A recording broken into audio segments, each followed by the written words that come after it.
Are you ready to get your fix? With the Wicks here on this beautiful Wednesday, September 14th, 2022, and welcome to the show. If you're a new viewer and want endless amounts of NFL content, this is the channel to get that. So why not do me a favor and hit that subscribe as well as the notification bell so you're notified every time we drop a video or that we go live, as well as returning viewers who have not hit that subscribe yet. Now is your chance to help me reach my goal of 100 subscribers by October 1st. We're at like 82 at this point, so we only need 18 more new viewers, returning viewers. Please hit that sub. So let's get right into it today. Like the rest of the season, every single Wednesday from here until Super Bowl Sunday, we will be giving you my week power rankings, or whatever week it is. So today we'll give you my week 2 power rankings, and then we'll also dive into my game picks. And the game picks also include a couple of my buddies that we've had a friendly wager with basically since last season. So let's get right into it. Let's dive through my power rankings, in which we'll give you from 32 and work our way to number 1, and then we'll give you the game picks. So let's get right into it, starting with number 32 this week. We put the New York Jets dropping down one spot, switching places with the number 31 overall or 31 ranked team, the Atlanta Falcons. At 30, we have the Houston Texans. Had to keep them right where they were because, yes, their game did end in a tie against the Indianapolis Colts. I would like to see a little bit more from the Texans before I decide to move them up or move them down. At 29, the Jacksonville Jaguars, they are down 2 spots because, well, the teams that are above them, the top 2 or the 2 teams above them, actually won their game, where Jacksonville, in my opinion, should have beat the Washington Commanders. They did not, so I moved them down 2 spots. At 28, we have the Chicago Bears. Yes, I moved them up 1 place. Yes, they did play the San Francisco 49ers and came away with a win in a very, very sloppy atmosphere, so I couldn't move them any higher. Then at 27, we have the Seattle Seahawks. Again, moved them up 1 spot because they should have lost to the Denver Broncos multiple times. They did not. Okay, they pulled away a victory. Poor play calling by Nathaniel Hackett and the Denver Broncos coaching staff. At 26, we have the Carolina Panthers. We're keeping them right where they were just because I don't think I've seen enough from them this past week against the Browns. At 25, down 7 spots. I believe this is one of the worst drops that I have on week 2. The New England Patriots got absolutely slaughtered by the Miami Dolphins, so that's why they are at 25. At 24, we have the New York Giants. Kept them right where they are, just solely for the fact that I think they got away with one against the Tennessee Titans. They pulled it out late in the game. Probably should have lost. I believe they threw an interception in the end zone. Tennessee got the ball. Tennessee couldn't capitalize. New York gets the ball back, and then they go on to win it. So I'm keeping them right where they are just because I'm not 100% sure if we've seen the real Giants. At 23, the Detroit Lions, again, I keep them at the same spot. I probably could have moved them above the Commanders. However, I just don't know what the Lions have in store for us. They were down big and found a way to crawl back and almost beat the Philadelphia Eagles, so I'm going to keep them at 23. At 22, the Washington Commanders up 3 spots. At 21, the Denver Broncos dropped 2 spots from 19 because terrible play calling. Should have won the game. That's their own fault for dropping 2 spots. At 20, the Cleveland Browns moving up 1 from beating Panthers. At 19, the Pittsburgh Steelers only move up 1 spot because they should have beat the Bengals multiple times, and they did not, so I couldn't move them up any higher than 19. At 18, we have the Indianapolis Colts down 1 spot. They tied to the Houston Texans, so that makes me wonder what that offense is really about. They need a wide receiver other than Michael Pittman Jr. and Mo Alley Cox. Plain and simple. Get OBJ. I think that would turn this franchise completely around and put them on the right track to potentially make the playoffs.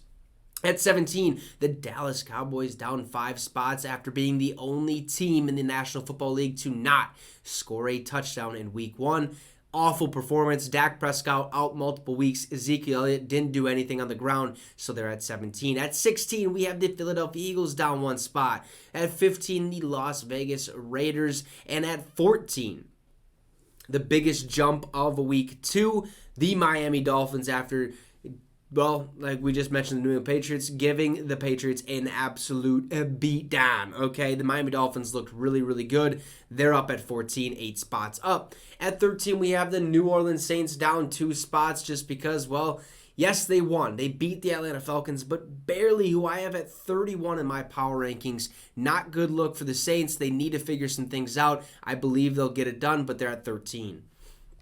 At 12, we have the Tennessee Titans, down 2 spots, almost, or actually, no, they did lose the New York Giants. Can't have it, won't have it. Look, they were the number 1 in their division. I believe they were actually number 1 in the AFC last year.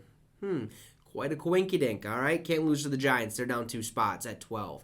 At number 11, the Arizona Cardinals moved down 2 spots because they got absolutely, well, again, beat down by the Kansas City Chiefs. At number 10, with another massive jump, the Minnesota Vikings. I have them up 6 spots just because they took the Packers to Pound Town and showed them who's boss. The Kings of the North are finally back, hopefully. All right, at number 9, we have the Baltimore Ravens up 4 spots. They played spectacular football this weekend. At number 8, we have the Green Bay Packers down 3 spots after losing to the Minnesota Vikings in a poor game. At number 7, the Los Angeles Chargers. They move up 1 spot after they ended up beating the Las Vegas Raiders. I think I need to still see a little bit more from that defense, from that offense, from this team in general to see whether or not they can move up any further. So at the top 1 through 6, here they are, 1 through 6.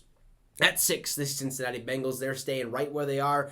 Could have, should have, would have beat the Pittsburgh Steelers. They did not. I need to see a little bit more again from this team. It is very early on. I just can't move them back for that loss because they definitely should have won. At number 5, the San Francisco 49ers down 1 spot. They played a sloppy football game because they were in a monsoon, basically. They're at 5. At 4, the Los Angeles Rams, who got pissed all over by the Buffalo Bills. The Bills showed them who's boss, and the Rams are down 3 spots at number 4. At number 3, the Kansas City Chiefs, who are the highest scoring team in the week 1. They're up 4 spots. They have solidified themselves as the top 3 teams in the National Football League. At number 2, the Tampa Bay Buccaneers held the Dallas Cowboys to being the only team in the NFL without a touchdown. We went through it. Tampa Bay at number 2, up 1 spot.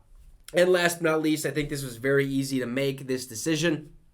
The Buffalo Bills. An absolute powerhouse there for the Buffalo Bills. Now we're entering week 2. Those are the week 2 power rankings. Let's get to the week 2 game picks, which is by me, my friend John, or Y4. He's been on the show a couple times. And my other friend, Logan Baumgard, who is actually the, how do I want to say it, like the owner, the CEO, the founder of Dynamite Entertainment. He makes beats, produces, he raps, he does all the buff, okay? He's a working man just like Y4 is. We made our game picks and kind of went through it. For the game picks, there's a circle around the team. Well, we'll just get right into it. Let's get right into it, okay? Starting right off the bat with these games, okay? So with the ones with the circle around it, that basically means the majority voted for that team to win this week. If you see a little L or a J or a T under a team's logo, that is because they were not with the majority, and that's their pick. So right off the bat, Chargers at Chiefs, we all picked the Kansas City Chiefs. That is Thursday Night Football. That is tomorrow. Starting off Sunday, the New York Jets going to travel to take on the Cleveland Browns. We all chose the Browns to win this game. The Jets are the Jets. And then we have the Washington Commanders traveling to Ford Field to take on the Detroit Lions. John and I picked the Detroit Lions to win this one. Logan is the odd man out, picking the Washington Commanders. Next, we have the Tampa Bay Buccaneers traveling to take on the New Orleans Saints. Bucks win. And we have Carolina Panthers traveling to take on the New York Giants.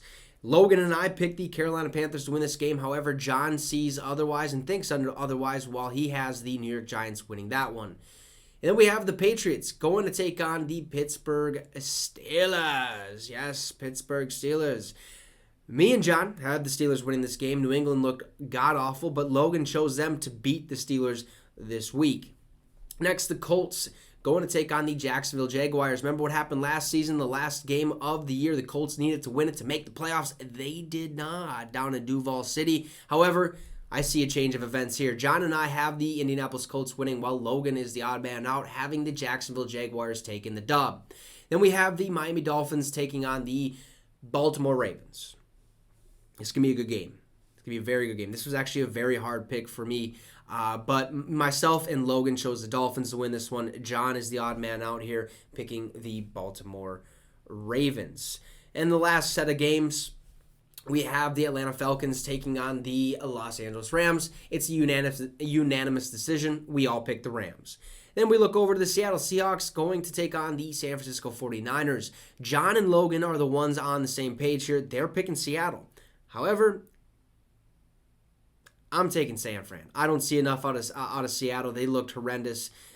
They should have lost. Okay, San Fran wins this game. Then we go over to the Bengals going to take on the Dallas Cowboys. Myself and John picked the Bengals to win this game, and Logan picked the Dallas Cowboys. I hope he knows that Dak will not be present. Cooper Rush will be their quarterback. The Bengals are going to take this one easy. Then we have the Houston Texans taking on the Denver Broncos. Another unanimous decision. Broncos win. The rest of these games are actually unanimous decisions from all of us. The Arizona Cardinals taking on the Raiders. We got the Raiders. The Bears going to Lambeau Field to take on the Green Bay Packers. There's no way Rodgers lets week 1 get to him, but he wins against the Chicago Bears because guess what? He still owns you. All right? Anyways, moving on. Titans at Buffalo Bills. These final 2 games are a Monday Night Football. We all chose the Bills to absolutely beat on the Tennessee Titans, no doubt about it. And final game on Monday night, the Minnesota Vikings going to take on the Philadelphia Eagles. And all I got to say is, Skull Vikes, we got that dub. Anyways, those are my game picks, my power rankings. Leave a comment below if you believe my power rankings are correct or what I would change or what you would change in the game picks. Who do you have winning this week? Anyways, leave a like, a comment, hit that subscribe. Let's get the channel to 100 subs. Have a great one, and you just got your fix with the Wicks.